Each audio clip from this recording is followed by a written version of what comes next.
अभी हम एक परिसंवाद की ओर मुड़ेंगे। मीडिया में राष्ट्रीय सूत्र तथा हिंदू राष्ट्र, इस विषय पर परिसंवाद हम देखेंगे। इसके लिए मैं सर्वप्रथम श्री नीरज अत्री जी, श्रीमती लीला जी, श्री आनंद जाखोटिया जी, श्री रमेश शिंदे जी एवं श्री चेतन राजहंस जी, इन्हें व्यासपीठ पर आमंत्रित करती हूँ। इस सत्र का संचालन करेंगे श्री आनंद जाखोटिया जी। उनका हम परिचय देख लेते हैं। श्री आनंद जाखोटिया जी हिंदू जनजागृति समिति के मध्य प्रदेश एवं राजस्थान राज्य समन्वयक हैं। आपका आध्यात्मिक स्तर 64% है। मीडिया में राष्ट्रीय सूत्र तथा हिंदू राष्ट्र, इन सूत्रों पर इस परिसंवाद में प्रश्न उत्तर होंगे, चर्चा होगी। सभी को प्रणाम। अधिवेशन के इस सत्र में उद्बोधन नहीं तो एक चर्चा का हमने आयोजन किया है, एक चर्चा सत्र का आयोजन किया है। हम ये देखते हैं कि देश में विभिन्न मुद्दों पर चर्चा हो रही है और जिस मुद्दे पर, जिस हिंदू राष्ट्र पर आज हम यहाँ पर मंथन कर रहे हैं, उस पर भी आज पूरे देश में चर्चा शुरू है। तो इसको लेकर ही कुछ जो समसामयिक मुद्दे वर्तमान में चल रहे हैं उस पर हम मान्यवरों के विचार समझ कर लेंगे। उसके साथ आज का जो एक मीडिया का प्रभावी दौर है उसको लेकर भी आज के चर्चा सत्र में हम कुछ बिंदु पर चर्चा करेंगे, मान्यवरों के विचार समझ कर लेंगे। तो आइए सबसे पहले मैं मान्यवरों का आपको परिचय करवा दूं। मेरे पास में नीरज अत्री जी है। आप चंडीगढ़ से हैं। नीरज अत्री जी विवेकानंद कार्य समिति के अध्यक्ष हैं। ब्रेन वॉश्ड रिपब्लिक इस पुस्तक के आप लेखक हैं। पॉलिटिकली इनकरेक्ट ये यूट्यूब चैनल हम सब देखते हैं जो लोकप्रिय है, तो नीरज अत्री जी को हम उस यूट्यूब चैनल के द्वारा सुनते आए हैं। और 2017 में आपका आध्यात्मिक स्तर 61% घोषित हुआ है। बहुत बहुत स्वागत है नीरज जी आपका। हमारे साथ और एक अतिथि है श्रीमती SR लीला जी। आप पूर्व विधायक रह चुकी है, बंगलुरु कर्नाटक से आप इस अधिवेशन में पधारे हैं। आप संस्कृत की विदुषी है। संस्कृत, कन्नड़ और आंग्ल भाषा में आपने अनेक ग्रंथों का लेखन किया है। हिंदू पदपातशाही, ये जो सावरकर जी का ग्रंथ था, इसमें इसका कन्नड़ में अनुवाद जो है वो आपने किया है। आप भी एक यूट्यूब चैनल लीला जाला के नाम से धर्म और राष्ट्र के बारे में जागृति करती रहती है। आपका भी बहुत बहुत स्वागत है। हमारे साथ हिंदू जनजागृति समिति के राष्ट्रीय प्रवक्ता रमेश शिंदे जी भी जुड़े हैं। रमेश जी ने हिंदू राष्ट्र क्यों आवश्यक है, हिंदू राष्ट्र के बारे में जो ग्रंथ है तो उनका लेखन किया है। उसमें मनुस्मृति जलाएं या अध्ययन करें, हलाल जिहाद, लव जिहाद, ऐसे ग्रंथों पे बहुत ही अभ्यासपूर्ण आपने लेखन किया है। आपका भी रमेश जी स्वागत है। और हमारे साथ इस चर्चा में हैं सनातन संस्था के राष्ट्रीय प्रवक्ता श्री चेतन राजहंस जी। आपने हिंदू राष्ट्र आक्षेप और खंडन इस ग्रंथ का लेखन किया है और सनातन संस्था के राष्ट्रीय प्रवक्ता के रूप में आप वर्तमान में कार्य कर रहे हैं। तो आइए आज के इस विषय को हम प्रारंभ करते हैं। हमने ये देखा कि आपने समाचारों में पढ़ा होगा कि एक नारा यहाँ पर दिया गया। शपथ विधि के बाद ओवैसी ने पैलेस्तीन के समर्थन में जय पैलेस्तीन का जो नारा वहाँ पर लगाया, जय भीम, जय मीम, जय तेलंगाना, जय फलस्तीन, तकबीर, अल्लाहु अकबर। और उसको लेकर आज पूरे देश में चर्चा का वातावरण है। तो अपने हमारे साथ SR लीला जी जुड़ी है। आप पूर्व विधायक भी रह चुकी है। तो संसदीय जो कार्य पद्धति है, संसदीय जो नियम है, तो ऐसे में इस प्रकार से दूसरे देश के प्रति निष्ठा जो व्यक्त की गई, तो इसके बारे में आप क्या कहेंगे और किस प्रकार का नैरेटिव ये सेट करने का प्रयास है, कृपया आप सभी को अवगत कराएं। सर्वेषां शुभ मध्याह्नः। Just now, this particular issue has been put before the audience. How is it that foreign issues are being discussed locally, that is in Bharat.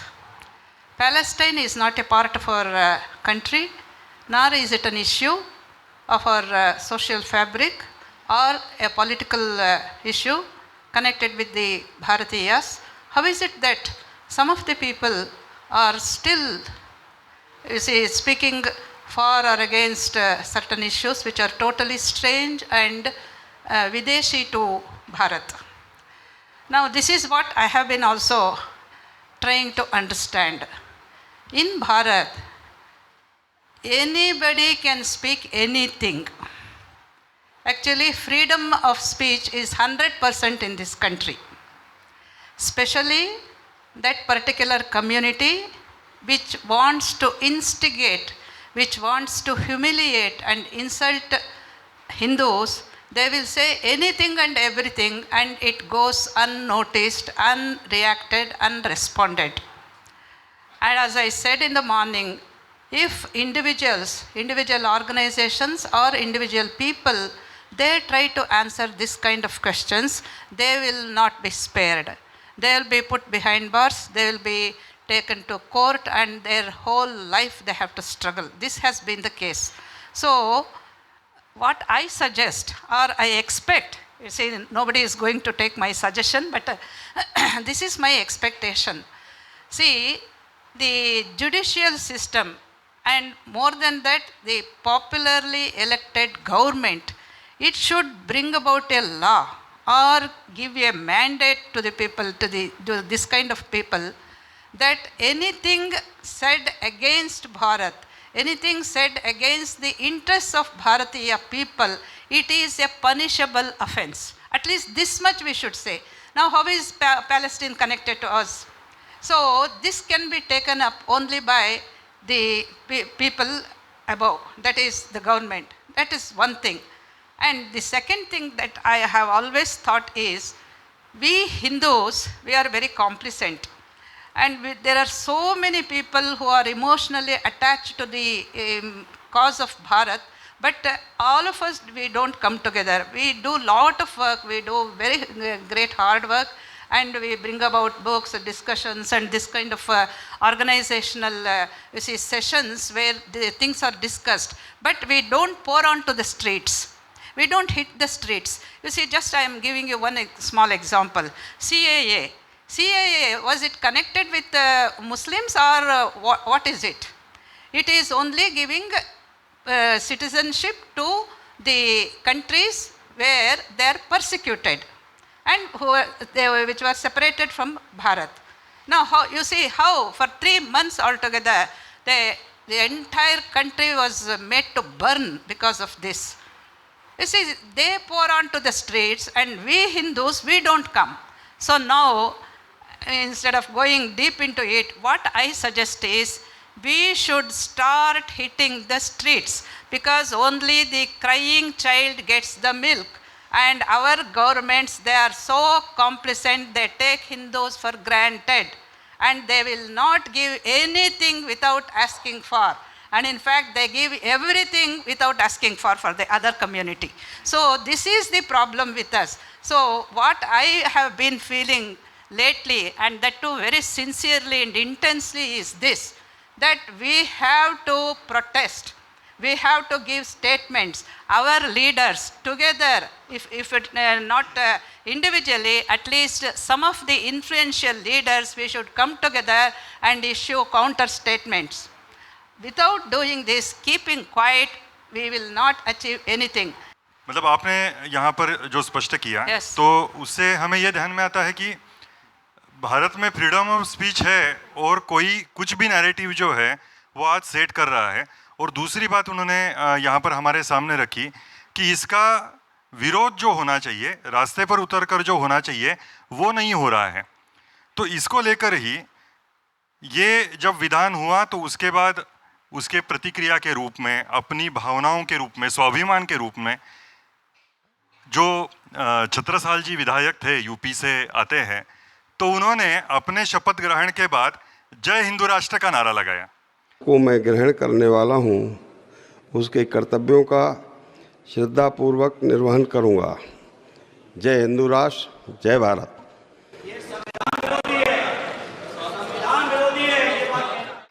लेकिन जब ये जय हिंदू राष्ट्र का नारा शपथ के बाद लगाया गया तो उसकी आलोचना शुरू हो गई कि ये क्या चल रहा है।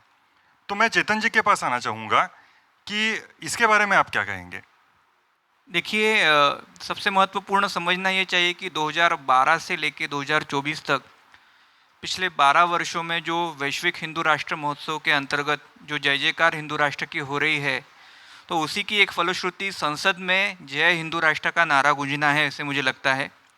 क्योंकि ये साहस है कि सांसद ने भारत के संसद में जाकर जय हिंदू राष्ट्र का नारा लगाना। जब संसद में आप हिंदू राष्ट्र को शब्द के रूप में प्रयोग करते हैं या उसका जय जयकार करते हैं, तो उसको संसदीय परिभाषा में एक संसदीय शब्द के रूप में प्रविष्ट किया जाना चाहिए।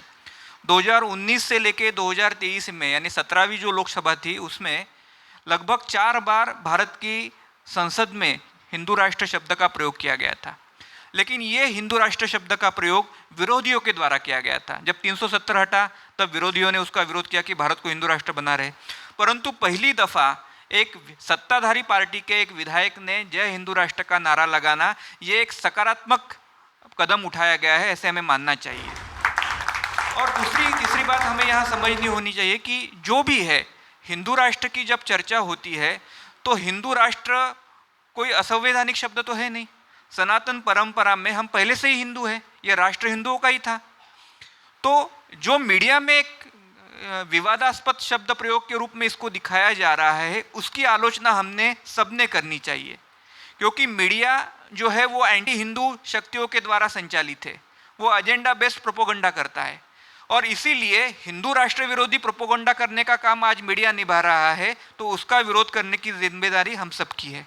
रमेश जी, आप इस पर और एक बड़ा सूत्र ये है कि हर बार ये कहा जाता है कि संविधान में बदलाव होगा, संविधान में बदलाव होगा। तो ये जो संविधान में बदलाव की जो बात कर रहे हैं, तो संविधान के अनुसार क्या जय फिलिस्तीन का नारा हो सकता है? ये सबसे पहला प्रश्न होना चाहिए। और इस दृष्टिकोण से देखेंगे तो हमारे कॉन्स्टिट्यूशन के आर्टिकल 102D, इसके अनुसार कॉन्स्टिट्यूशन में ये लिखा हुआ है, इट इज़ मेंशन्ड कि उसके अनुसार भारत का कोई भी सांसद अपनी प्रतिबद्धता या अपनी जो निष्ठा जो है भारत छोड़कर के अन्य किसी भी राष्ट्र के प्रति दिखाएगा तो उसे उसका संसद सदस्यत्व रद्द हो जाएगा। यानी भारत के विरोधी काम करना, भारत की गोपनीय चीज़ों के विरुद्ध काम करना और स्वयं की निष्ठा भारत के संविधान के प्रति न रखते हुए अन्य किसी देश के प्रति रखना, यह संविधान में ही मना किया गया है। तो ओवैसी का जो संसद सदस्यत्व है वो तो संवैधानिक रूप से ही हटना चाहिए। तो संविधान में जो कह रहे हैं कि बदलाव कर रहे हम तो कह रहे हैं कि अब ये इंडी गठबंधन है, उनको हम कह रहे हैं संविधान को अब लागू करो। आपको जो डर है कि संविधान को बदल दिया जाएगा, जो संविधान में लिखा उसको लागू करो अभी। तो ये संविधान में लिखा हुआ और इसके लिए उसका जो ये पद है वो निरस्त होना चाहिए। दूसरी बात जो ये हिंदू राष्ट्र के दृष्टिकोण से अभी आई, अब जब भी हम इनको कहते हैं कि भारत माता की जय कहो, वंदे मातरम कहो, तो इनमें से कोई भी खड़ा नहीं होता है। इनमें से कोई भी, वो अब्दुल रहमान बर्ग था, अब तो वो चला गया, लेकिन वो कभी भी वहाँ पर खड़ा नहीं हुआ। तो ये दूसरा प्रश्न यहाँ पर आता है कि भारत माता की जय नहीं बोल सकते हैं तो फिलिस्तीन कहाँ से इनकी माता हो गई कि जय फिलिस्तीन बोल रहे हैं? ये कहाँ से आ गया? तो जो देश आज अस्तित्व में ही नहीं है उसके लिए जय फिलिस्तीन कह रही है। तो जय फिलिस्तीन कहना है तो यहाँ कह करके क्या होगा, जाइए फिलिस्तीन और वहाँ पर जा कर के कहिए। यहाँ रह करके नहीं कह सकते आप, ये जब तक हम नहीं बोलेंगे। क्योंकि ऐसी ही बहुत सारी चीज़ों पर ये हिंदुओं को जो है, बीच में मुंबई के अंदर एक प्रसंग हुआ पाकिस्तान के बारे में, तो पाकिस्तान का झंडा जलाया गया और उसके बारे में झंडा जलाने वाले हिंदू संगठन के कार्यकर्ताओं को पुलिस ने अरेस्ट किया। ये केस हाईकोर्ट में गया। हाईकोर्ट के जज ने पूछा कि आईपीसी के कौन से सेक्शन में लिखा है पाकिस्तान का झंडा जलाना गुनाह है? अरे भाई, हम भारत का थोड़ी जला रहे हैं, पाकिस्तान का जला रहे हैं। तो हमारे ऊपर आकर के जो आक्रमण कर रहे हैं, 26/11 में मुंबई में जो निरपराध लोगों को मार रहे हैं, उसका झंडा जलाएंगे नहीं तो क्या लगाएंगे हम? इसलिए ये जो चीज़ें हैं, इनको एंटी नेशनल एक्टिविटीज़ का दर्जा देकर के इनको केवल संसद सदस्यता रद्द नहीं होनी चाहिए, इनके ऊपर एंटी नेशनल का क्राइम भी रजिस्टर होना चाहिए, हमारा डिमांड है। बिल्कुल रमेश जी, इस प्रकार की जो गतिविधियां हैं तो उन पर अवश्य रूप से कार्रवाई होनी चाहिए। यहाँ पर हमने ये देखा कि दूसरे राष्ट्र के प्रति निष्ठा व्यक्त की, ये संविधान विरोधी है, लेकिन दूसरे राष्ट्र की भावना रखते हुए उनको तैयार करने का जो खलिस्तान का एक प्रयास है, तो अमृतपाल सिंह जो राष्ट्रीय सुरक्षा कानून के अंदर कारागृह में हैं, एक राष्ट्र विरोधी भावना लेकर वो चल रहे हैं और ऐसे में वो चुन कर आते हैं और दिखाया ये जाता है कि जनता का एक तरह से उनको समर्थन है। तो कुल मिलाकर ये व्यवस्था और ये राष्ट्र में ही राष्ट्र विरोधी लोग चुन कर आ रहे हैं, इसके बारे में नीरज जी आप क्या कहेंगे? अकेला अमृतपाल चुन के नहीं आया, एक कश्मीर से भी आतंकवादी चुन के आया है, और एक जो अपने आप को रावण कहता है वो भी चुन के आया है, और एक और पंजाब में ही जो एक मुख्यमंत्री के हत्यारे का बेटा था जो खालिस्तान समर्थक है, वो भी चुन के आया है। तो कम से कम 4 ऐसे व्यक्ति आज संसद में हैं जो हम जानते हैं कि वो किस प्रकार की गतिविधियां कर रहे हैं। उनके अतिरिक्त जिसकी अभी चर्चा चल रही है, जो फ़िलिस्तीन की बात कर रहा था, तो अगर हम ये सारी चीज़ें देखना शुरू करें तो हमें समझ में आएगा कि हमने 1947 में कोई बहुत बड़ी गलती की है जिसका परिणाम आज हमें भोगना पड़ रहा है। वो गलती क्या है, एक है या बहुत सारी हैं? अगर हम केवल संविधान की दृष्टि से बात करें, जिसकी आज हम बात कर रहे हैं यहाँ पर, तो सबसे पहली चीज़ तो ये है कि संविधान जब बनाया जाता है तो उसे देश के लोग मिलके बनाते हैं, और वो संविधान लोगों के लिए होता है, लोग संविधान के लिए नहीं होते। तो कोई भी संविधान ऐसा, वो कोई ईश्वर की दी हुई प्रदत्त वाणी तो है नहीं है कि उसे हम स्वीकार वैसे का वैसा करेंगे और उसमें परिवर्तन नहीं कर सकते। और इसका सबसे बड़ा जो उदाहरण हमारे देश में ही है कि आज 100 से अधिक उसमें जो संविधान है उसमें हम अमेंडमेंट्स कर चुके हैं। जो ये कॉन्सेप्ट है संविधान की, वो अभी मॉडर्न समय में अगर हम देखें तो फ्रांस से ली जाती है, जहाँ पे फ्रेंच रेवोल्यूशन हुआ था और वहाँ पे उन्होंने रिपब्लिक बनाया। वो आज कई बार अपना संविधान बदल चुके हैं, रिपब्लिक बदल चुके हैं। क्यों? कारण वही है कि समय के साथ साथ लोग बदलते हैं और लोगों को चलाने के लिए जो विधि विधान होता है उसमें भी परिवर्तन किया जाता है। अब अगर हम अपने देश में ये जिन विषयों पे हम चर्चा कर रहे हैं उसे देखना शुरू करेंगे तो हमें समझ में आएगा कि जो संविधान हमने तब बनाया था वो तब भी कोई बहुत अच्छा डॉक्यूमेंट नहीं था, उसमें बहुत कमियां थी तब भी, और आज वो लगभग हमारे देश को फेल करता हुआ से प्रतीत होता है। अगर मैं आपको थोड़े से बिल्कुल फिंगर टिप्स पे बात करें, वक्फ एक्ट जैसा घटिया कानून हमारे देश में है, प्लेसेस ऑफ वर्शिप एक्ट जैसा घटिया कानून हमारे देश में है, 295A जो हमारी स्वतंत्रता, जो फ्रीडम ऑफ स्पीच है उसे बाधित करता है, वो हमारे देश में है। तो इस तरह के, अच्छा SC/ST एट्रॉसिटीज़ एक्ट आप ले लीजिए, उसमें इतने ड्रैकोनियन प्रोविजंस हैं कि किसी भी सभ्य समाज में इस प्रकार के कानून नहीं होते। और क्योंकि हम हिंदुओं की बात करें तो Hindu religious and charitable endowments act देख लीजिए, ये सारे के सारे इस तरह के प्रावधान हैं जो हिंदू समाज को प्रताड़ित करने के लिए, हिंदू समाज को दबाने के लिए, कुचलने के लिए और इस सभ्यता का विनाश करने के लिए जानबूझकर या अनजाने में बनाए गए थे। तो मुझे लगता है कि अब समय आया है कि हमें अपने लिए एक नया संविधान जो विश्व कल्याण के लिए हो, जो मानव कल्याण के लिए हो, जो भारत के कल्याण के लिए हो और जो भारत की सभ्यता और धर्म की रक्षा कर सके, ऐसे संविधान का निर्माण करने की आवश्यकता है। बिल्कुल नीरज जी, इस प्रकार के संविधान की निश्चित रूप से आवश्यकता है। अब आपने जैसे बताया कि भारत के विभिन्न प्रांतों में इस प्रकार से राष्ट्र विरोधी मानसिकता रखने वाले सांसद जो है वो चुनकर आए। इसी बीच में गोवा से जो कांग्रेस के खासदार चुनकर आए हैं, उन्होंने एक विधान किया कि गोवा के लोगों पर यह संविधान थोपा गया है। तो मैं रमेश जी के पास आना चाहूँगा, इस सब परिप्रेक्ष्य में आप इस विधान को किस दृष्टि से देखते हैं? जी, शायद नीरज जी के ध्यान से विरियातो फर्नांडिस ये छूट गए। ये विरियातो फर्नांडिस जो है ये साउथ गोवा से अभी सांसद बने हैं और चुनाव की रैली में उन्होंने भाषण करते हुए कहा था कि Indian constitution is imposed on गोवंस। Constitution was implemented on 26 January 1950. We were not part of India. आणि जेन्ना 1961 आम्ही लिबरेट झाले ते कॉन्स्टिट्यूशन पण तुम्ही पास केले जाका आमका तुम्ही इन्क्लूड करू ना ते हाडून आमचे तकलेर मारले। तो भारतीय संविधान को इसे गोवा के लोगों के ऊपर जबरदस्ती लादा गया, ये उनका कहना है इसमें। अब इसमें सबसे बड़ी दुख की बात क्या है, विरियातो फर्नांडिस जो है वो इंडियन नेवी में काम किए हैं, एज अ कैप्टन वहाँ से वो रिटायर्ड हुए हैं और वो आज ये कह रहे हैं कि गोवा के ऊपर संविधान को लादा गया है। तो आप जब नेवी में थे तो किस देश की सुरक्षा के लिए प्रयास कर रहे थे, किस देश के संविधान के लिए प्रयास कर रहे थे, ये सबसे पहला प्रश्न आता है।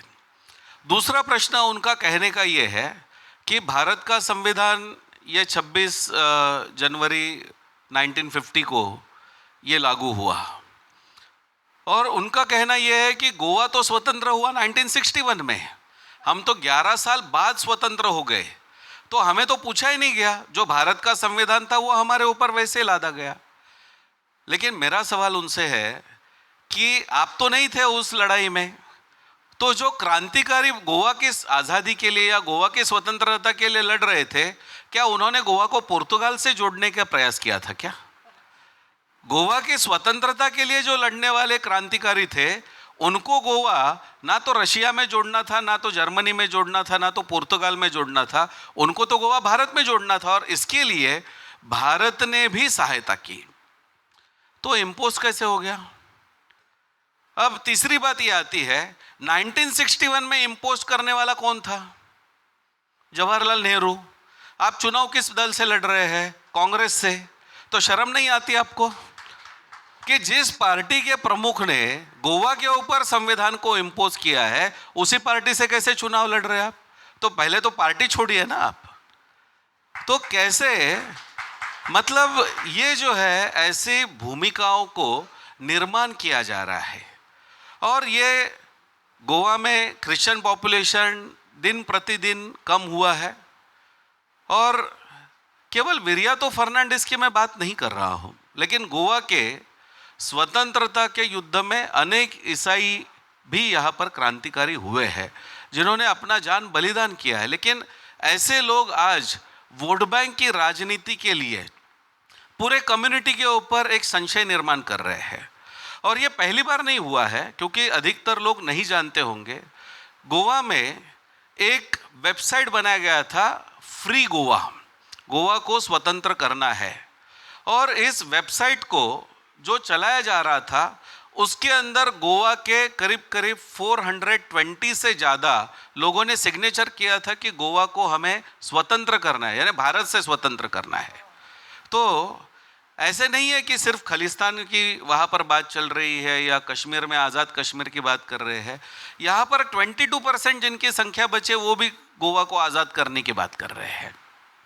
तो इसलिए हमें ये ध्यान में रखना होगा, मुझे लगता है ये शायद सावरकर जी का वक्तव्य है कि जिनकी पूजा के श्रद्धा स्थान भारत में नहीं होते हैं उनकी श्रद्धा इस भूमि के ऊपर नहीं होती है, और इसलिए ये सबसे बड़ी समस्या है कि इनकी वेटिकन में श्रद्धा है, रोम में श्रद्धा है, किसी के मक्का में है, तो इसलिए ये सबसे बड़ी समस्या है। तो इस दृष्टिकोण से हमें ध्यान में रखना होगा कि व्यक्ति के मज़हब से या धर्म से कोई संबंध नहीं होता है, लेकिन ये इनबिल्ट कहाँ से आ जाता है उनके अंदर। आपने डिफेंस में इतना साल भारत की सुरक्षा के लिए पार्टिसिपेट करने के बाद ये आप कह रहे हैं कि नहीं गोवा के ऊपर, तो सिक्किम तो 1974 में स्वतंत्र हुआ, तो सिक्किम के लोगों ने क्या करना चाहिए कि नहीं हम तो फ्री है। ऐसे किसी देश में नहीं होता है। और इसलिए हमको समझ में आना चाहिए कि आज जितने भी देश है या जितने भी जहाँ पर भी देश प्रदेश है, तो वहाँ के संविधान और कानून से संबंधित जो SR लीला जी ने जो कहा कि ऐसे जो वक्तव्य कर रहे हैं, चाहे वो चुनाव के लिए वक्तव्य हो, लेकिन ऐसे वक्तव्यों का भी गंभीरता से उसका कॉग्निजेंस लेना चाहिए, नहीं तो चुनाव के रैली के वक्तव्य आगे मूवमेंट में बन सकते हैं। तो इस दृष्टिकोण से इनके ऊपर कार्रवाई होना जो है बहुत आवश्यक है। जी रमेश जी, आपने दो बातें इसमें रखी, तो जिनकी आस्था इस देश और धर्म संस्कृति पर नहीं है, तो ऐसे लोगों की जो संख्या है वो दिन ब दिन बढ़ती जा रही है। और जहाँ तक उन्होंने मूवमेंट की बात की, तो आज हम ये देख रहे हैं कि एक मूवमेंट की तरह ये जनसंख्या बढ़ाई जा रही है। तो वर्तमान परिस्थिति में इन जनसंख्या कानून हो, समान नागरिक कानून हो, तो इसके बारे में मैं चेतन जी से पूछना चाहूँगा। इन दो कानूनों की चर्चा आज हिंदू मन में शुरू है, तो आपको क्या लगता है कि इनमें से कौन सा कानून आना चाहिए, या क्या दृष्टि इन कानून की ओर देखने की हिंदुओं की होनी चाहिए? देखिए, ये हिंदू संगठनों का अधिवेशन है, तो हिंदू संस्थाओं में किसी भी प्रकार का द्वंद्व नहीं होना चाहिए कि ये कानून या वो कानून। जो पहले कानून बनता है वो भारत के हित में, वो हिंदुओं के हित में। हमें दोनों कानून चाहिए, तो पहले ये या वो, इससे नहीं है, हम प्रयास करते रहे। कानूनों की जब बात होती है तो विशेष रूप में हमें ये भी समझना आवश्यक है, जैसे UCC के विषय में चर्चा हो रही है, समान नागरिक संहिता। अभी हिंदू एक्ट जो 4 है लगभग, यानी हिंदू मैरिज एक्ट है, हिंदू सक्सेशन एक्ट है, हिंदू एडॉप्शन एक्ट है, या फिर हिंदू प्रॉपर्टी एक्ट है, तो ये सारे एक्ट जो है ये अलग है और बाकियों के लिए अलग है। जब समान नागरिक संहिता बनने की प्रक्रिया शुरू होगी, तब ये फैसला होगा कि ये हिंदुओं के हित में है या अहित में है। क्योंकि सरकार जब उस समानता का तत्व लागू करेगी, तब बेस्ट प्रैक्टिसेस चुनने का एक प्रयास होगा। वो बेस्ट प्रैक्टिसेस पहले से ही हिंदू धर्म में है। आज हिंदू मैरिज एक्ट हो, हिंदू सक्सेशन एक्ट हो, हिंदू एडॉप्शन एक्ट हो, या हिंदू माइनर एक्ट हो, सभी में याज्ञवल्क्य स्मृति हो, पाराशर स्मृति हो, या मुझे लगता है बृहस्पति स्मृति हो, इन सभी के तत्वों का आधार लेके इन एक्ट को बनाया गया है। तो उसमें बेस्ट प्रैक्टिसेस पहले से ही, जैसे एक महिला को यदि विवाह भंग हो जाता है तो उसके लिए निर्वाह निधि देने की एक व्यवस्था है। लेकिन इस्लाम का जो पर्सनल लॉ बोर्ड है, इसके अंतर्गत के कानून देखते हैं तो उसमें इस प्रकार की कोई प्रक्रिया नहीं है। तो बेस्ट प्रैक्टिसेस कौन सी हो, ये कौन तय करेगा? पहले तो ये स्पष्ट प्रश्न है। और दूसरी बात, यदि वो स्पष्ट हो जाती है तो वो सारे हिंदुओं के हित के सूत्र ही उसमें यदि आते हैं, तो वो समान नागरिक कायदा हमारे लिए, हमारे देश के लिए और हमारे हिंदू संस्थाओं के लिए हित में रहेगा। जनसंख्या नियंत्रण कानून की बात आपने कही। जनसंख्या नियंत्रण कानून में सबसे महत्वपूर्ण यह है कि देखिए आप, हमारे यहाँ 10 वर्ष के बाद हर साल जनगणना होती है। 2011 में हुई, हमने देखा कि भारत में हिंदू समाज 80% से कम हो गया था। अब 2021 में जनगणना होनी थी, जो हुई नहीं, कोरोना था, फिर 2022 में होगी, ऐसे हो गया। आज 2024 चल रहा है, अभी तक टिल डेट जनगणना की कोई घोषणा नहीं है। और मैं दिल्ली में रहता हूँ, तो दिल्ली में हम लोग मंत्रालय में थे लगभग 6-8 महीने पहले। उस समय एक अधिकारी ने बताया कि जनगणना में सत्ताधारी सरकार भी डरती है। मैंने बोला क्यों? तो बोले कि हिंदू समाज जो है वो 70% से भी नीचे आ गया है, ऐसी एक संभावना चर्चा में है। जनगणना जब घोषित हो जाती है तो हिंदू और अल्पसंख्यक हो गया है, इसका डर सत्ताधारियों को भी है। संख्या नियंत्रण कानून की बात तो मुझे लगता है कि 2014 में से ही ये कानून का आंदोलन पूरे भारत में चल रहा है। मुझे लगता है इस सभागार में जितने सारे हिंदू संगठनों के प्रतिनिधि बैठे हैं, उन्होंने कभी ना कभी इस जनसंख्या नियंत्रण कानून के आंदोलन में भाग लिया हुआ है, लेकिन आज तक ये मांग पूरी नहीं हुई है। और हम देख रहे हैं कि छोटे छोटे पाकिस्तान खड़े हो रहे हैं। तो जनसंख्या नियंत्रण कानून यदि आज नहीं बनता है तो वो पूरे भारत के लिए और हमारे भविष्य के लिए एक धोखा, एक संकट के रूप में उभर सकता है। एक मैंने रिपोर्ट पढ़ा था, जनसंख्या शास्त्रियों ने ही बनाया था। 2161 यानी लगभग आज से हम लोग कहेंगे कि लगभग 140 वर्षों के उपरांत भारत को पहला जो है प्राइम मिनिस्टर इस्लामिक रूप में मिलेगा, यानी ये चर्चा उनके इसमें चल रही है। हम लोग हैदराबाद में गए थे पिछले साल, तो वहाँ एक कार्यक्रम में थे, तो वहाँ एक नैरेटिव यही सेट किया जा रहा है कि ये मोदी, योगी, ये अमित शाह कितने देर तक चलेगा, 2047 तक चलेगा। तो 2047 के बाद क्या, हम ही तो होंगे। यानी ये नैरेटिव अब पनपने लगा है। आपने देखा होगा कि जब हिजाब का आंदोलन चल रहा था उस समय ओवैसी ने एक स्टेटमेंट दिया था कि एक दिन भारत की हिजाबी प्राइम मिनिस्टर बनेगी। यानी वो नैरेटिव सेट करने आ रहे हैं कि वो अपने समाज का मोटिवेशन इस प्रकार से बढ़ा रहे हैं कि हम तो आगे जाके बहुसंख्यक होने ही वाले, ये देश तो हमारा ही है। तो यही है कि हमें जनसंख्या नियंत्रण के दृष्टिकोण से गंभीरता से देखने की आवश्यकता है। केवल नैरेटिव सेट नहीं हो रहा है, मुझे लगता है प्रयास पूरे उस दिशा में चल रहे हैं। इसी को लेकर मैं एसआर लीला जी के पास आना चाहूँगा। जब जनसंख्या नियंत्रण या समान नागरिक कानून की बात होगी तो इस देश के अल्पसंख्यक जो आज बहुसंख्यक में बदल रहे हैं उनकी क्या प्रतिक्रिया हो सकती है, उस पर आप क्या बताएंगे? First thing is, don't call them Alpasankyak. Second largest majority. Start this narrative. Start this narratives. Don't say Alpasankyak. They are not Alpasankyak. Secondly, we are discussing these statements, anti-national statements, Virodhi statements made by some of these people. Now, what is the Pratigna Vidhi they take at the time of swearing in? Sovereignty, integrity of the country, akshunna rahunga, etc., etc. Now, is this man, this Goa person, is he keeping akshun of sovereignty and integrity? Is he questioning the very basics of this nation? And what about the Palestine Jai Ho statement? So, I think we can discuss, but there should be some decisive action by the lawmakers, by the courts. This is what I feel. See, otherwise, whenever we go to the courts on these issues, we lack so many facilities which are needed for individuals. But this is something very serious, not to be taken up by individuals and individual institutions. This has to be taken up by the very government. Now, what I feel is, we as a collective of Hindu cause, we should pressurize the government to take up this. Otherwise, it is very difficult.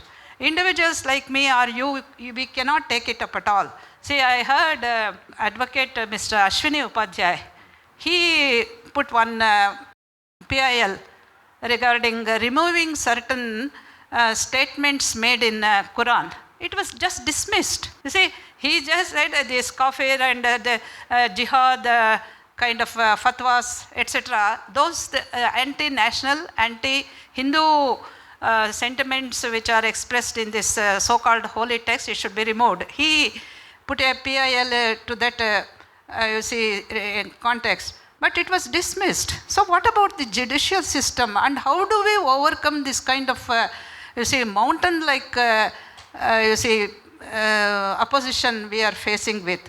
I think, at least in this term, the government should take some very decisive steps in order to stop this nonsense. Otherwise, it's very difficult. I don't see any bright future for this kind. And you see, recently, just before, through the election you see, exercise, there was one statement made by, one statement issued from the PMO office, which deals with the population. 43% rise in the other community, so-called peaceful Alpasankyak community, and minus 7% of Hindu. It's not even 75, it is around 60. You can take it from me.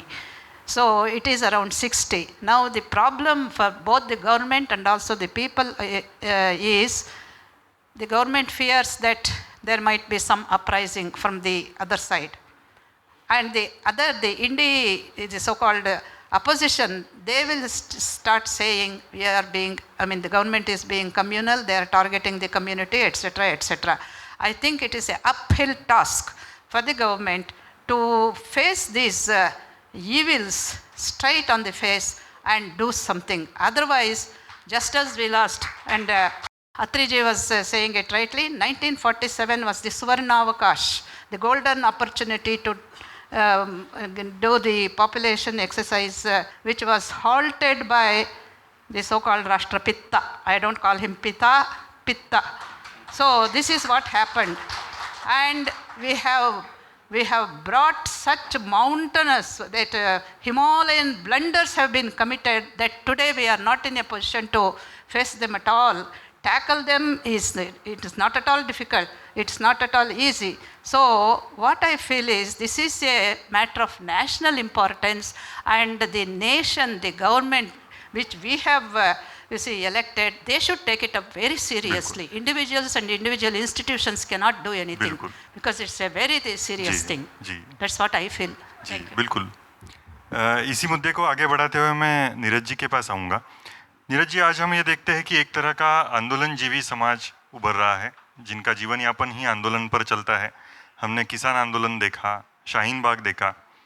जब जनसंख्या नियंत्रण या population control की बात होगी, UCC की बात होगी, तो उस समय यह आंदोलनजीवी जो समाज है ये किस प्रकार की भूमिका ले सकता है, इसके बारे में आप क्या कहेंगे? उसका ट्रेलर तो हम पहले ही देख चुके हैं। पिछले 4-5 वर्षों से वो ट्रेलर तो हमें दिखा चुके हैं, और लेकिन अब इसमें दो प्रॉब्लम जो नई जुड़ गई हैं वो है कि अब उन्होंने ये देख लिया कि जो सत्ता में बैठे लोग हैं उनमें विल नहीं है इन्हें टैकल करने की, और उन्होंने वो कहते हैं ना टेस्टेड द ब्लड, कि उनके मुंह को खून लग चुका है। तो इस बार जब वो शुरू करेंगे, और अब उनकी सीटें भी बढ़ गई हैं, तो आसान नहीं होगा। लेकिन इसमें हमारी प्रिजम्पशन एक ये है कि जो सत्ता में बैठे लोग हैं जिन्हें हमने वहाँ बिठाया था कि आप बैठिए और इस समाज को, इस धर्म को, इस देश को बचाइए, वो कहीं ना कहीं बहुत या तो डर गए हैं या उनमें वो राजनीतिक इच्छा शक्ति नहीं है कि वो कर नहीं रहे ये काम। जबकि अब 10 साल पूरे निकल चुके हैं अभी तक, और जो आज हमारा विषय है कि मीडिया में ये बातें कैसे जाती हैं। आप याद कीजिए, आज से 10-12 साल पहले जो स्टैंडर्ड टेम्पलेट होती थी, क्या होती थी कि अगर कहीं पे बॉम्ब ब्लास्ट हुआ है या गोलियां चली हैं तो कुछ भटके हुए नौजवान हैं। दूसरा क्या होता था, मज़हब नहीं सिखाता आपस में वैर करना, Islam is the religion of peace, ये बताया जाता था। लेकिन अब सोशल मीडिया के आने के बाद असल में दो चीज़ें एक साथ हो गई। एक तो मोदी जी 2014 में आए और सोशल मीडिया आ गया, तो लोग उसका एट्रीब्यूट मोदी जी को ज़्यादा दे देते हैं, सोशल मीडिया को कम देते हैं। सोशल मीडिया ने क्या किया, ये जो गंदगी छिपी हुई थी, जो मज़हब के नाम के पीछे छिपी हुई थी, उसे उधेड़ के सामने रख दिया, और उसका परिणाम ये हुआ कि अब बातें होने लगी। अब जो शब्दावली आप देखते हैं, जिहाद की बात होती है, गज़वाए हिंद की बात होती है, तो वो शब्द जो पहले नहीं चलते थे वो प्रचलन में आ गए। मीडिया के भाषा में इसे ओवरटन विंडो कहते हैं कि कौन से विचार हैं जो पॉपुलर डिस्कोर्स में चल रहे हैं। लेकिन फिर नुपुर शर्मा वाला जब इंसिडेंट हुआ तो उसके बाद इतना कायराना रवैया अपनाया गया हमारे नेताओं के द्वारा कि वो तो पिछड़ी ही पिछड़ी, उसके साथ ही साथ ये जो नैरेटिव चल रहा था इसे बहुत बड़ा धक्का लगा।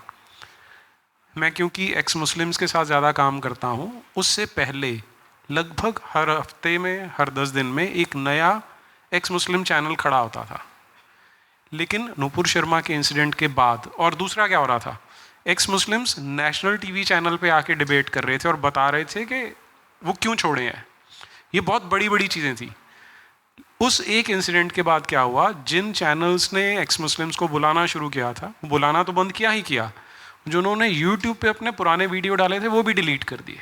तो आप कल्पना करके देखें कि एक इस छोटी सी हरकत ने कितना बड़ा सेटबैक पहुंचाया, और जो एक्स मुस्लिम चैनल खुल रहे थे अब वो धड़ाधड़ बंद होने शुरू हो गए हैं।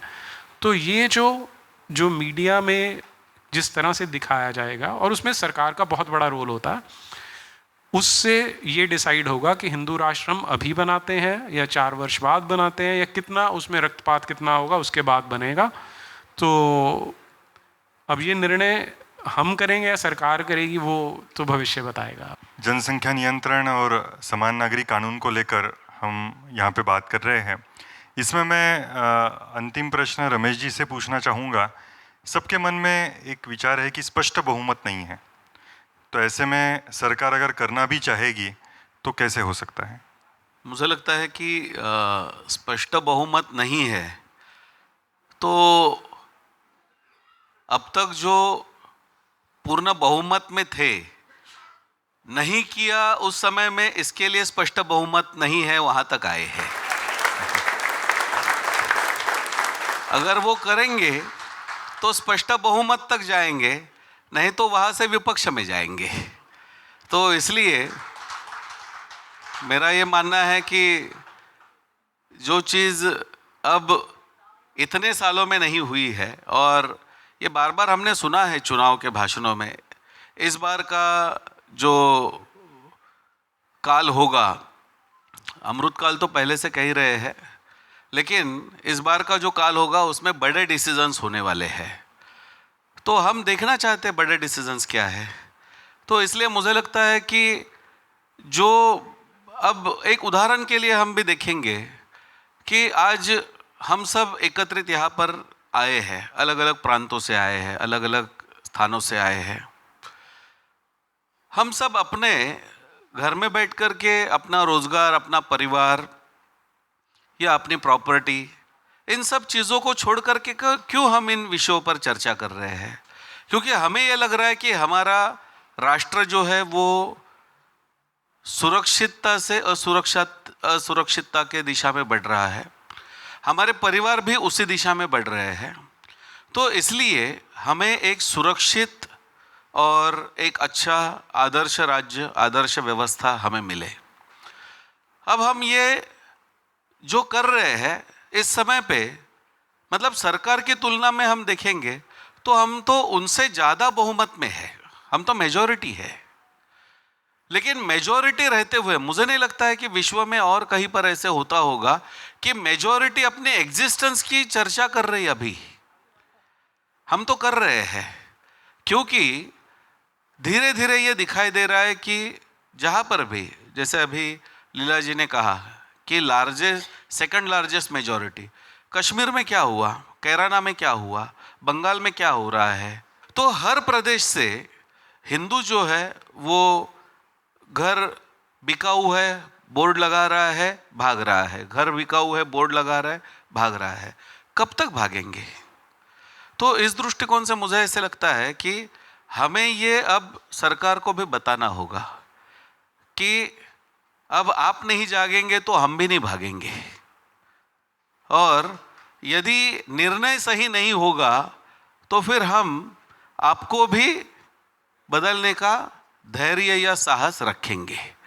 तो ये जो है, इस दृष्टिकोण से हमें ये कहना होगा, क्योंकि जब तक हम इन बातों को, क्योंकि 10 साल तो अब दिए हैं हमने और हमने कभी पूछा भी नहीं है, तो ये तो सारी चीज़ें हो चुकी है। लेकिन अभी भी 10 साल के बाद इतने सब रिजल्ट आ गए। यहाँ पर भी गोवा में अभी मैं एक यहाँ के संपादक से चर्चा कर रहा था, तो उन्होंने कहा यहाँ पर भी अभी काफ़ी संख्या में, मतलब मुसलमानों की आबादी गोवा में 2% से 6% हो गई। अभी 6% आबादी में बिठाने वाले कौन है?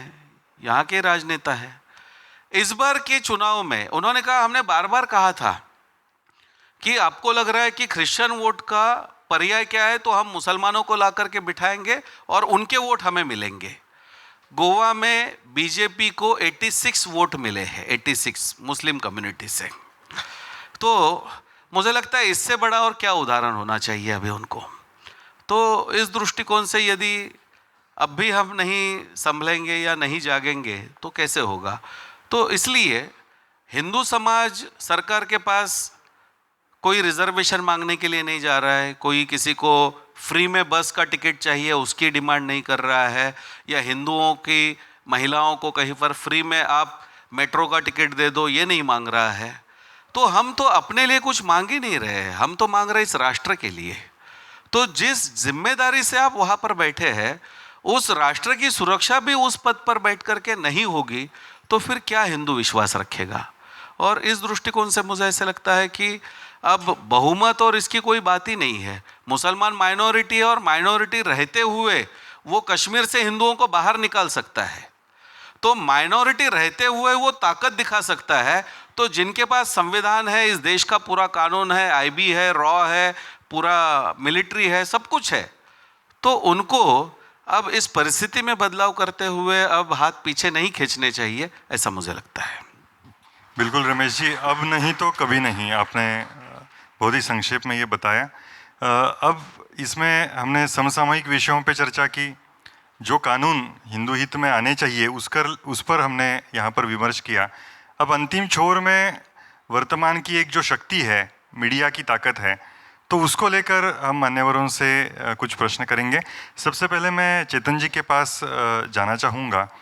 आजकल एक दौर हम ये देखते हैं कि सिटीजन जर्नलिस्ट, तो हर कोई उठ रहा है, स्वयं को सिटीजन जर्नलिस्ट कह रहा है, और चाहिए जैसे नैरेटिव जो है वो सेट किए जा रहे हैं।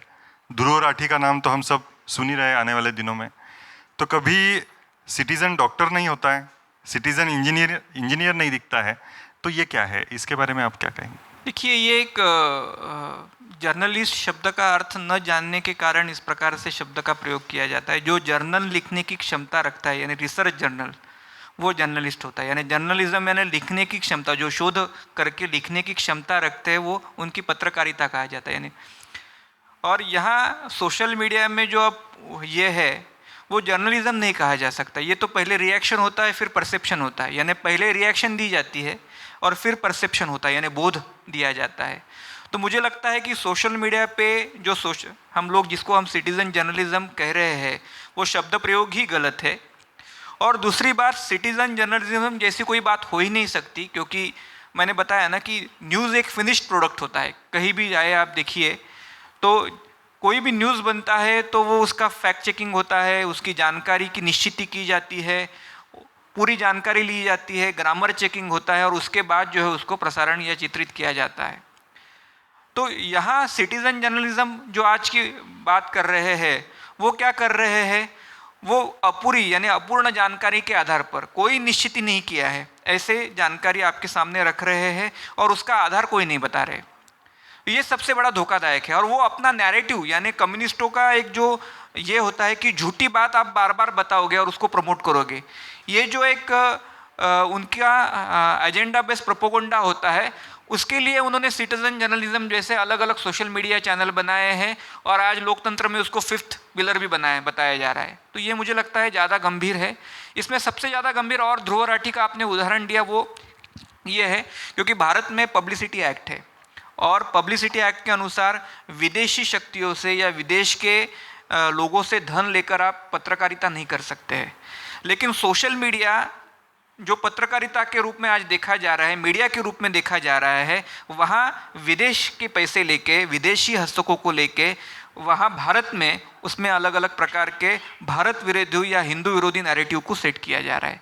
तो वास्तव में सोशल मीडिया को कहीं ना कहीं आज एक जैसे हम कहेंगे कि एक्ट के अंतर्गत लाने की आवश्यकता है, या कहीं ना कहीं सेंसरशिप लाने की आवश्यकता है। नहीं तो ऐसा होगा कि आज मैं बहुत सारे टीवी चैनल्स में हाल ही में गया था, सभी टीवी चैनल्स ने अभी डिजिटल मीडिया शुरू किया है, और भारत में सबसे ज़्यादा लोकप्रिय बनने वाला जो अभी का मीडिया है वो डिजिटल मीडिया है, जो सोशल मीडिया की तरह चलाया जाता है। लेकिन इसको कोई सेंसरशिप ही नहीं है।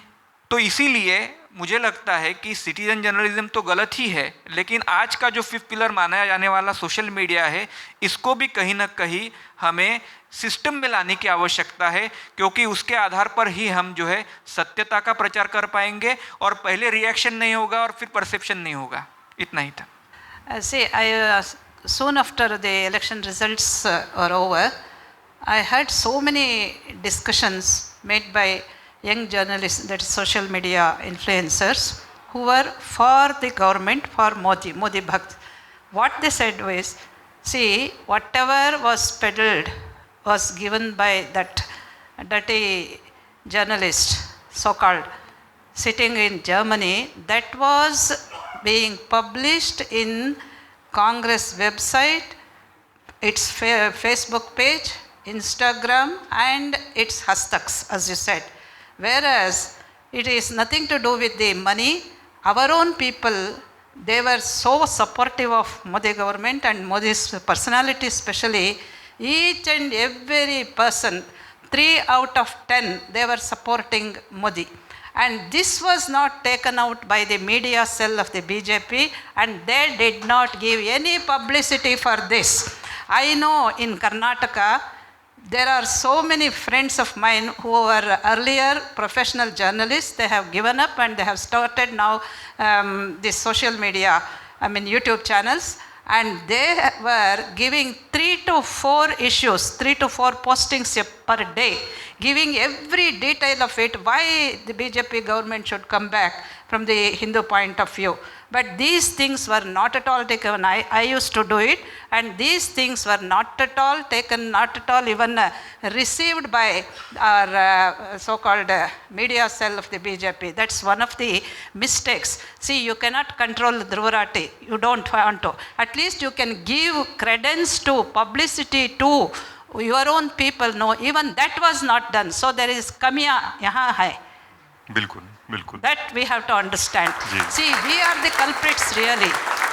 You can't attack the world, you can't set the world right, but you can set yourself right, no? Keep your home properly. Even that is not being done. That is my problem. जी जी लीला जी, एक हम तो ये भी देखते हैं कि इस प्रकार के जर्नलिस्ट बन गए हैं, बहुत सारी बातें डाली जाती है। आजकल सोशल मीडिया पर कुछ विपरीत आ गया है तो लोग फैक्ट चेक करने लगे कि वास्तविकता में ये सत्य है या नहीं है। लेकिन मैं यहाँ पर बताना चाहता हूँ कि ऐसा फैक्ट चेकिंग करने वाली बहुत सारी वेबसाइट जो है वो ही नैरेटिव सेट कर रही है। मतलब झूठे को सही करने का जो काम है वो इस प्रकार के वेबसाइट के द्वारा चल रहा है। तो जुबैर है उसमें और भी है, तो मैं नीरज जी के पास आना चाहूँगा कि इस बारे में आप क्या कहेंगे। जी देखिए, हम जब ये सारी चर्चा मीडिया के बारे में कर रहे हैं तो हमें 2 चीज़ों को जोड़ के देखना पड़ेगा। हमने जहाँ से आरंभ किया था कि भारत एक अकेली वो सभ्यता बची है जो सनातन सभ्यता है, बाकियों को सारी विश्व में जो ऐसी सभ्यताएं थी जो सहनशील थी, जो नारी का सम्मान करती थी, जो प्रकृति का सम्मान करती थी, उन्हें इस्लाम ने और ईसाईयत ने समाप्त कर दिया है। जो भारत देश है या जो हिंदू सभ्यता है, ये इन दोनों का अनफिनिश्ड एजेंडा है जिसे वो अभी तक समाप्त नहीं कर पाए थे। इस्लाम ने आना शुरू किया था लगभग 1300 वर्ष पहले, ईसाइयों ने गोवा से स्टार्ट किया था लगभग 500 साल पहले, लेकिन पूरी तरह से पराजित नहीं कर पाए। उस समय जो वेपन्स थे वो तलवारें थी या धनुष बाण थे, फिर टैंक आ जाते हैं, तोप आ जाते हैं, बंदूकें आ जाती हैं। आज वो वेपन्स नहीं है। आज जो वेपन है वो शब्द है, कैमरा है और मीडिया है। तो खेल वही वाला है। ये आप उसे फैक्ट चेकर का नाम दे लें, आप उसे जर्मन शेफर्ड कह लें, आप उसे सिटीजन जर्नलिस्ट कह लें, लेकिन असल में वो सारे, उनका जो एंड ऑब्जेक्टिव है वो इस सभ्यता का विनाश करना है, हमारे धर्म का विनाश करना है। तो जब तक हम इस पर्सपेक्टिव में देख के नहीं चलेंगे तब तक हम शायद वो लक्षणों को या केवल सिम्टम्स की बात करते रहेंगे, जो जड़ है, जो समस्या है, उस तक नहीं हम पहुंच पाएंगे। आप इन सब का जो क्यूमुलेटिव इफेक्ट कहते हैं कि सब जोड़ के जो परिणाम निकल रहा है, वो परिणाम क्या है कि जो हमारा धर्म है, हमारा देश है, हमारी सभ्यता है, उसे वो धीरे धीरे संकुचित करते जा रहे हैं और हम होते जा रहे हैं। अभी जैसे रमेश जी बोल रहे थे कि कश्मीर में क्या हुआ, केरल में क्या हो रहा है, बंगाल में क्या हो रहा है, मणिपुर में क्या हो रहा है। तो कुछ जगह पर फैक्ट्स सिलेक्ट करके दिखाना, कुछ जगह पर उनको परवर्ट करके दिखाना, कुछ जगह पे उनको पूरी तरह ब्लैकआउट कर देना, इन सब की जो उनकी एंड गेम है, जो एंड रिजल्ट वो चाहते हैं, वो हिंदू सभ्यता का, हिंदू समाज का विनाश चाहते हैं। तो इसे इस प्रकार से देखेंगे तो तब हमें समझ में आएगा कि जिन वेपन्स का, जिन शस्त्रों का उपयोग वो कर रहे हैं, यदि हम उन्हीं का, उनसे बेहतर उपयोग नहीं करेंगे तो हम हारेंगे। और इसका सबसे अच्छा उदाहरण हमें मिलता है छत्रपति शिवाजी महाराज से। उन्होंने जब अपनी सेना बनानी शुरू की तो उन्होंने देखा कि डायनामाइट उस समय आया हुआ था, कि उसका जो उपयोग करने वाले हैं वो सबसे ज़्यादा जो एक्सपर्ट लोग हैं वो कौन है, जो फिरंगी हैं। कुछ पोर्चुगीज़ थे, कुछ जर्मन थे। तो उन्होंने उन्हें रिक्रूट किया कि जब तक हमारे मावले इसे नहीं सीख लेते तब तक हम इनका उपयोग करेंगे। और फिर जब एक बार मावलों ने सीख लिया, फिर उन्होंने उन्हीं का उपयोग करके शत्रु को पराजित किया। तो आज हम उसी स्थिति में हैं। हमें जो शस्त्र हैं, जो आज के शस्त्र हैं, वो सीखने होंगे और शत्रु से बेहतर चलाने आने चाहिए, तब हम जीत पाएंगे। बिल्कुल नीरज जी, इन सब के पीछे का जो चेहरा है वो आज आपने सबके सामने रखा। एक तो सोशल मीडिया का जब प्रारंभ हुआ तब इस प्रकार की भावना थी कि भाई समाचार पत्रों में तो हमारी बातें लिखी नहीं जाती, तो आज सोशल मीडिया है, हम लिख सकते हैं। लेकिन आजकल ये जो नेक्सस और ये पीछे से जो चल रहा है, नीरज जी ने बताया, तो आर्टिफिशियल इंटेलिजेंस नाम का जो ये है, तो हिंदुत्व की बहुत सारी बातें जो है वो सोशल मीडिया से गायब ही हो जाती है, हम स्पष्टता से लिख ही नहीं पाते हैं।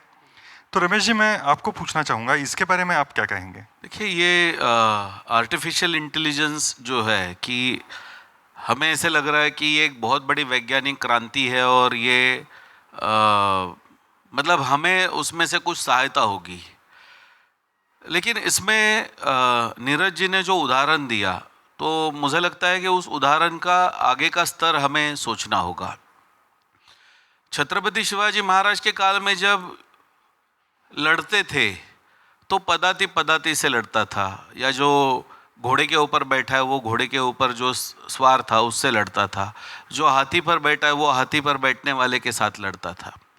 यानी हर किसी को शत्रु जो है वो सामने दिखाई देता था और उसके अंदर वो वीरता जो है या आपकी जो उसके अंदर की पराक्रम की जो क्षमता है उसके अनुसार विजय प्राप्त करते थे। आज हम में से कितने लोगों को पता है कि ओपन एआई कौन डिज़ाइन कर रहा है, चैट जीपीटी कौन डिज़ाइन कर रहा है? हमें किसी को नहीं पता है। अब उसके अंदर यदि आपने बीच में देखा होगा कि जब ये एलन मस्क ने ट्विटर यानी आज जो एक्स है उसको परचेस नहीं किया था, तो तब से मेरा ट्विटर का अकाउंट तब से शैडो बैन है, अभी भी है। तो ये जो चीज़ें हैं कि इनविजिबल व्यक्ति है, हमें पता नहीं है कौन है, लेकिन वो आपकी मूवमेंट्स को कंट्रोल कर रहे हैं। तो अब जैसे लास्ट टाइम मैंने वो एक विषय रखा था कि हमारे यहाँ पर किसान आंदोलन में वो कमेंट किसने किया? रेहाना ने।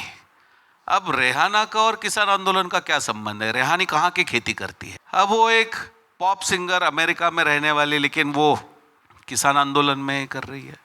तो ये मूवमेंट वहाँ तक कैसे जाते हैं? रेहाने के ट्वीट कैसे मिलते हैं? फिर अचानक से अभी ये ऑल आइज ऑन राफा, सब बॉलीवुड के हमारे लोगों ने ऑल आइज ऑन राफा के सब ट्वीट कर दिए। ये कहाँ से मूवमेंट जनरेट होता है? कितने लोग गए राफा, उसमें से कितने लोगों ने देखा है? लेकिन ये जो है कि एक सोशल मीडिया एक ऐसा शस्त्र है कि जहाँ पर आपका शत्रु कौन है, उसकी ताकत क्या है, उसको हम नहीं जान रहे हैं। और वो क्या कर रहा है कि आपके मोबाइल का उपयोग करके आप ही के विरोध में जो प्रचार का सामग्री है उसको वो आप ही के बच्चों के दिमाग में या आगे के जनरेशन में डालने का पूरा काम कर रहा है।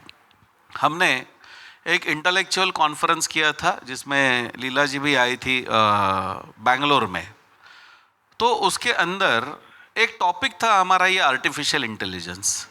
उसके अंदर मुझे लगता है शायद के गोपीनाथन नाम था उनका, उन्होंने ये अच्छा आए हैं, तो उन्होंने इतना सुंदरता से उसके अंदर प्रेजेंट किया कि आर्टिफिशियल इंटेलिजेंस में वो कंप्यूटर का इंटेलिजेंस नहीं है, वो व्यक्ति का इंटेलिजेंस है। जो उसको फीड किया जाएगा वो सिर्फ आपको कौन सा चीज़ उसके अंदर से देना है वो आर्टिफिशियल इंटेलिजेंस तय करेगा।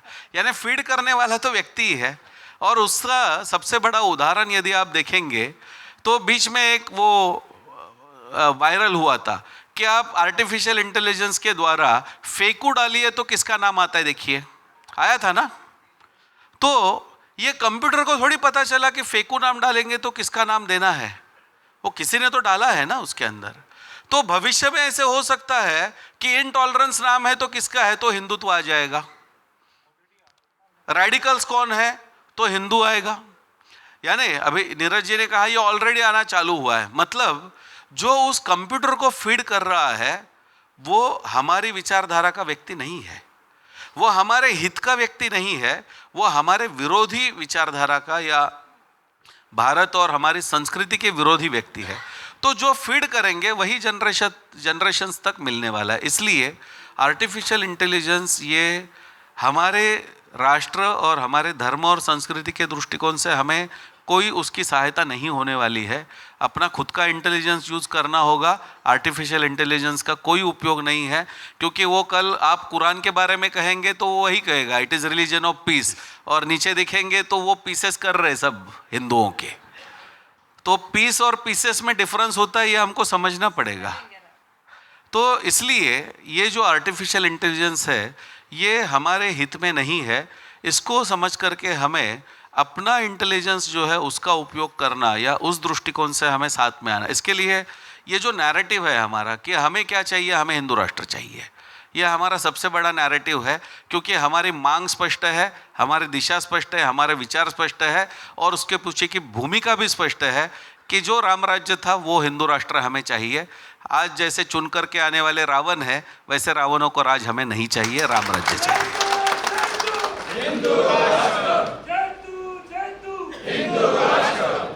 आज के इस चर्चा में हमने समसामयिक मुद्दों पर चर्चा की, जो कानून हिंदू हित में आने चाहिए उसकी चर्चा की, और मीडिया के बारे में चर्चा की।